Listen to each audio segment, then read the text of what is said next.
नमस्कार विद्यार्थी मित्र मैत्रिणींनो, SD पब्लिकेशन या चॅनलमध्ये तुम्हा सर्वांचे स्वागत आहे। तर आजच्या व्हिडिओमध्ये आपण बघणार आहोत महाराष्ट्र जिल्हा विशेष।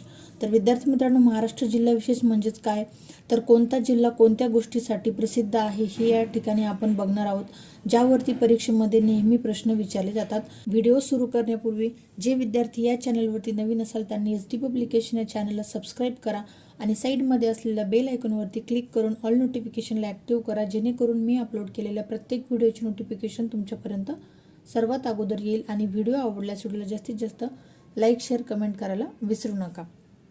त्यानंतर अजून एक महत्त्वाची माहिती विद्यार्थी मित्रांनो, की SD पब्लिकेशन या चॅनलवरील पोस्टमध्ये आपण दररोज 10 ते 12 प्रश्न अपलोड करत असतो। जर तुम्ही ते प्रश्न सोडवत असाल तर तुमचा जास्तीत जास्त प्रमाणामध्ये सराव होणार आहे। चला तर मग सुरुवात करूयात आजच्या व्हिडिओला। तर आजच्या व्हिडिओतील पहिला जो पॉईंट आहे ते म्हणजेच 7 बेटांचे शहर म्हणून कोणत्या जिल्ह्याला ओळखले जाते विद्यार्थी मित्रांनो, तर 7 बेटांचे शहर म्हणून मुंबई या शहराला ओळखले जाते। त्यानंतरचा पुढचा जो पॉईंट आहे ते म्हणजेच 52 दरवाजांचे शहर। तर 52 दरवाजांचे शहर हे छत्रपती संभाजीनगर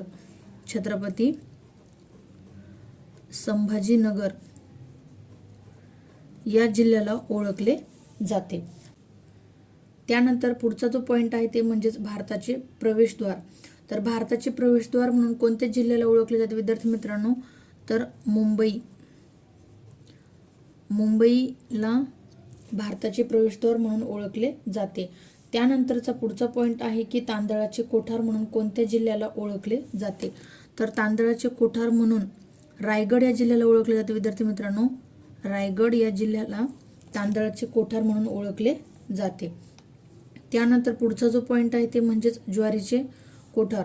तर ज्वारीचे कोठार हे सोलापूर या जिल्ह्याला ओळखले जाते।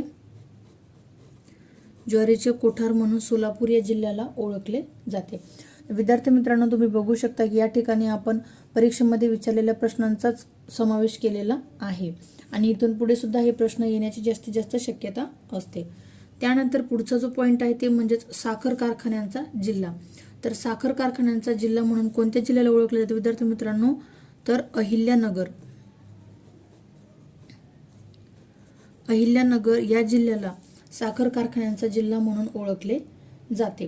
त्यानंतर पुढचा जो जिल्हा आहे ते म्हणजेच कापसाचा जिल्हा। तर कापसाचा जिल्हा म्हणून यवतमाळ या जिल्ह्याला ओळखले जाते। यवतमाळ या जिल्ह्याला कापसाचा जिल्हा म्हणून ओळखले जाते। त्यानंतर पुढचा जो पॉईंट आहे विद्यार्थी मित्रांनो ते म्हणजे द्राक्षाचा जिल्हा। तर द्राक्षाचा जिल्हा हा कोणता आहे विद्यार्थी मित्रांनो, तर नाशिक या जिल्ह्याला द्राक्षाचा जिल्हा म्हणून ओळखले जाते। त्यानंतर 9 नंबरचा पॉईंट आहे की मुंबईची परसबाग। तर मुंबईची परसबाग म्हणून नाशिक या जिल्ह्याला ओळखले जाते विद्यार्थी मित्रांनो। नाशिक या जिल्ह्याला मुंबईची परसबाग म्हणून ओळखले जाते। त्यानंतर पुढचा पॉईंट आहे की कुस्तीगिरांचा जिल्हा। तर कुस्तीगिरांचा जिल्हा कोणता आहे विद्यार्थी मित्रांनो, तर तो आहे कोल्हापूर हा जिल्हा। तर कोल्हापूर या जिल्ह्याला कुस्तीगिरांचा जिल्हा म्हणून ओळखले जाते। त्यानंतर पुढचा जो पॉईंट आहे ते म्हणजे संत्र्याचा जिल्हा। तर संत्र्याचा जिल्हा म्हणून कोणत्या जिल्ह्याला ओळखले जाते विद्यार्थी मित्रांनो, तर नागपूरची संत्री म्हणजे नागपूर या जिल्ह्याला संत्र्याचा जिल्हा म्हणून ओळखले जाते। त्यानंतर पुढचा पॉईंट आहे की केळीच्या बागांचा जिल्हा। तर केळीच्या बागांचा जिल्हा म्हणून कोणत्या जिल्ह्याला ओळखले जाते विद्यार्थी मित्रांनो, तर जळगाव हा जिल्हा केळींच्या बागांचा जिल्हा म्हणून ओळखले जाते। त्यानंतर पुढचा जो पॉईंट आहे ते म्हणजेच गुळाच्या बाजारपेठेचा जिल्हा। तर गुळाच्या बाजारपेठेचा जिल्हा म्हणून कोल्हापूर या जिल्ह्याला ओळखले जाते। कुठला जिल्हा आहे विद्यार्थी मित्रांनो, कोल्हापूर या जिल्ह्याला गुळाच्या बाजारपेठेचा जिल्हा म्हणून ओळखले जाते। त्यानंतर पुढचा पॉईंट आहे की मिठागरांचा जिल्हा। तर मिठागरांचा जिल्हा म्हणून रायगड या जिल्ह्याला ओळखले जाते विद्यार्थी मित्रांनो। रायगड हा जिल्हा मिठागरांचा जिल्हा म्हणून ओळखले जाते। त्यानंतर पुढचा पॉईंट आहे की शूरवीरांचा जिल्हा। तर शूरवीरांचा जिल्हा म्हणून सातारा या जिल्ह्याला ओळखले जाते। सातारा या जिल्ह्याला शूरवीरांचा जिल्हा असे म्हणतात। त्यानंतर पुढचा पॉईंट आहे की संस्कृत कवींचा जिल्हा म्हणून कोणत्या जिल्ह्याला ओळखले जाते, तर संस्कृत कवीचा जिल्हा म्हणून नांदेड या जिल्ह्याला ओळखले जाते विद्यार्थी मित्रांनो. नांदेड या जिल्ह्याला संस्कृत कवीचा जिल्हा म्हणून ओळखले जाते. त्यानंतर पुढचा जो पॉईंट आहे ते म्हणजे समाजसेवकांचा जिल्हा. तर समाजसेवकांचा जिल्हा म्हणून रत्नागिरी या जिल्ह्याला ओळखले जाते विद्यार्थी मित्रांनो. रत्नागिरी या जिल्ह्याला समाजसेवकांचा जिल्हा म्हणून ओळखले जाते. त्यानंतर पुढचा जो पॉईंट आहे ते म्हणजेच ऊस कामगारांचा जिल्हा. तर ऊस कामगारांचा जिल्हा म्हणून बीड हा जिल्हा प्रसिद्ध आहे. ऊस कामगारांचा जिल्हा म्हणून बीड या जिल्ह्याला ओळखले जाते. त्यानंतर पुढचा जो पॉईंट आहे ते म्हणजेच हळदीचा जिल्हा. तर हळदीचा जिल्हा म्हणून सांगली या जिल्ह्याला ओळखले जाते. हळदीसाठी सांगली हा जिल्हा प्रसिद्ध आहे विद्यार्थी मित्रांनो, त्यामुळे सांगली या जिल्ह्याला हळदीचा जिल्हा म्हणून ओळखले जाते. त्यानंतर दुधा तुपाचा जिल्हा. पुढचा पॉईंट काय आहे तर दुधा तुपाचा जिल्हा म्हणून कोणत्या जिल्ह्याला ओळखले जाते विद्यार्थी मित्रांनो, तर धुळे या जिल्ह्याला दुधा तुपाचा जिल्हा म्हणून ओळखले जाते.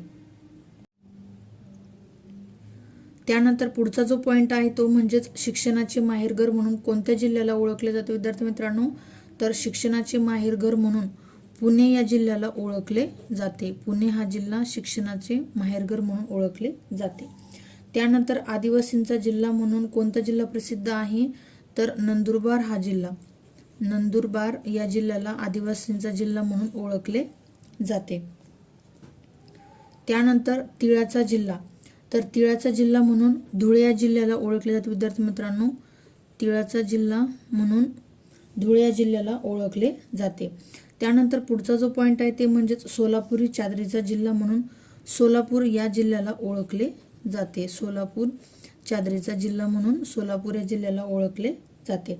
त्यानंतर पुढचा जो पॉईंट आहे ते म्हणजेच हिमरू शालीसाठी प्रसिद्ध असलेला जिल्हा कोणता आहे विद्यार्थी. या प्रश्नाचे उत्तर विद्यार्थी मित्रांनो तुम्ही मला कमेंटमध्ये द्यायचे आहे, जेणेकरून मला सुद्धा कळेल की तुम्ही व्हिडिओ शेवटपर्यंत बघत आहात आणि या व्हिडिओमध्ये दिलेली माहिती तुम्हाला परीक्षे दृष्टीने महत्त्वाची आणि अचूक वाटत असेल तर SD पब्लिकेशन या चॅनलला सबस्क्राईब करा आणि व्हिडिओला जास्तीत जास्त लाईक शेअर करून तुम्हाला अजून कुठल्या टॉपिक्सवरती व्हिडिओ पाहिजे त्याबद्दल एक कमेंट नक्की करा. भेटूयात पुढील व्हिडिओमध्ये अशाच प्रकारच्या नवनवीन माहितीसह. थँक्यू.